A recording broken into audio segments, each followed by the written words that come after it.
All right, let's just jump right in. We're going to tackle a puzzle that honestly trips up so many people. How is it that earning more money doesn't automatically make you wealthy? I mean, from a lot of folks, it actually does the complete opposite. So I want you to picture this. Imagine two people, right?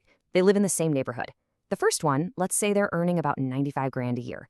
Their life is just full of stuff. You know the type. Giant TV, that fancy sectional sofa that costs thousands, closets literally overflowing with clothes. But here's the catch. They're terrified to even look at their bank account. They know they're just two missed paychecks away from a total disaster. Now contrast that with the second person. They're making way less, only 52,000 a year. Their place is simpler, more functional. Everything has a purpose. And when they check their bank account, total calm. They're sitting on a year and a half of saved expenses. So, who's really more secure here? I mean, come on, it's not even close, right? The person earning less has something like 10 times the financial stability. And this isn't just a story about how much you make. It's about this hidden connection between our stuff and our money. And to really get it, we have to start looking way past that initial price tag. Yeah, to solve this whole puzzle, you've got to look beyond what you paid for something at the store. See, every single object you own has these ongoing, hidden costs that most of us just never, ever think about. And that right there is the secret. So let's give this thing a name. Let's call it the second cost. It's basically the money that just slightly slips out of your account to store, to maintain, and yeah, even to worry about the things you've already bought. And here's the crazy part. A lot of the time, this second cost is way bigger than what you paid in the first place. It's made up of these four hidden drains on your resources. First up, storage. Okay, think about that treadmill you bought with all the best intentions, right? Well, if you live in a city, the space that thing takes up isn't free, not by a long shot. It could be costing you up to $1,000 a year in what is basically rent for that one item. You're paying to store something that, let's be totally honest, is probably just a very expensive clothes hanger at this point. Next up is maintenance. And really, you should think of this as the subscription fee you never knew you signed up for. A classic rule of thumb for something like a boat is that the annual upkeep is going to cost you about 10% of what you paid for it. So that $30,000 boat, yeah, that's another $3,000 a year every single year, even if it never leaves your driveway. And then there's mental energy. I mean, think about it. Every item you own has to be cleaned or organized or fixed or just worried about. And this isn't just in your head either. Researchers have actually found that all that visual clutter literally spikes your cortisol levels. That's your main stress hormone. Your stuff is charging your brain attacks you don't even realize you're paying. And finally, we get to the most devastating cost of all, opportunity cost.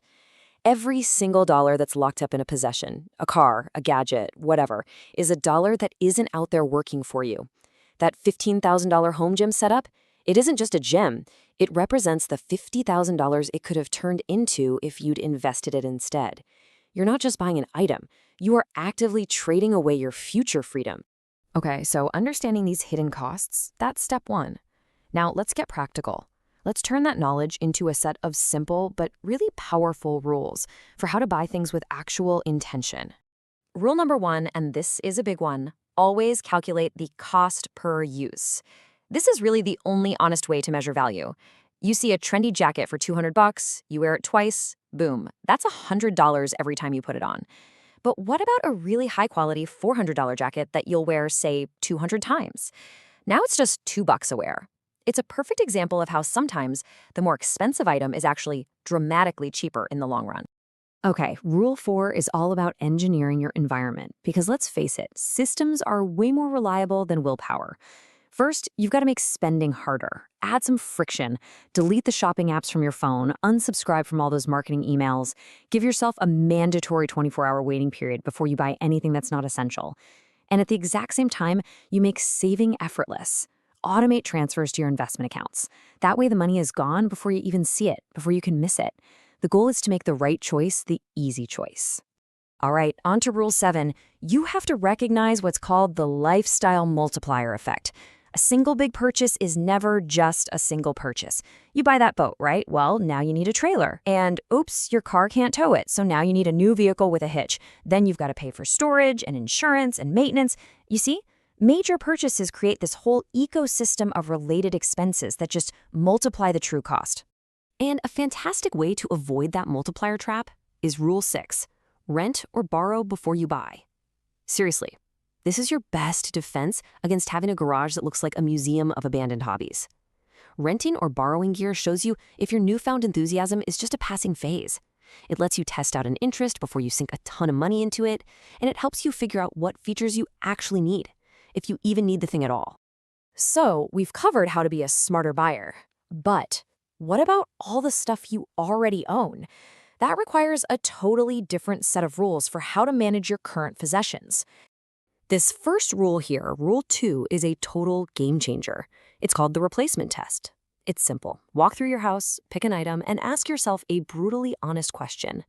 If this just vanished today, would I actually go out and spend my hard-earned money to replace it? Would you really buy another bread maker? For most of the clutter in our lives, the honest answer is a hard no. Rule 3 is absolutely critical for building real wealth. Never, ever upgrade just because you're bored. Your phone works perfectly fine, your car is reliable, but you're just tired of it. You want the new shiny thing. This habit is basically wealth destruction disguised as progress. You have to define functional strictly. An item works until it fails its primary purpose, period. Just resisting this one urge can literally save you over $200,000 in a lifetime. Think about that. And our final rule for smart owning, Rule 5, sounds almost too simple, but just try it.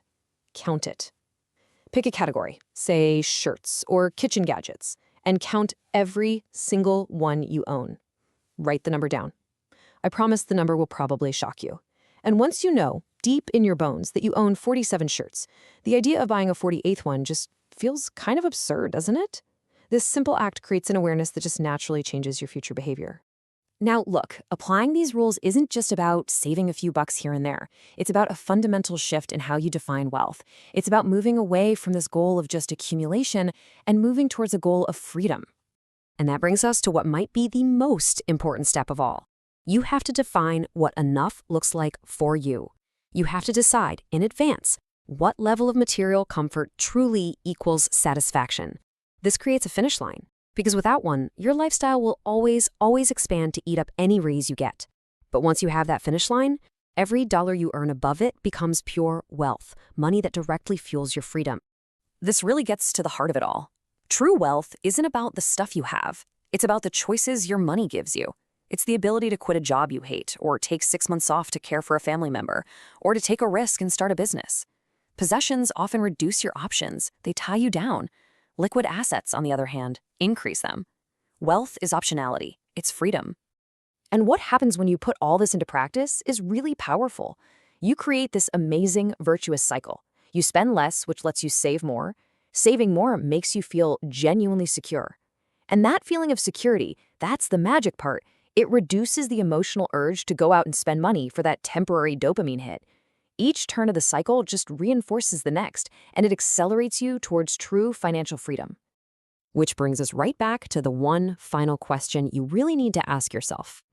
After you think about all those second costs, the storage, the maintenance, the mental energy, all that lost opportunity, it becomes the only question that really matters.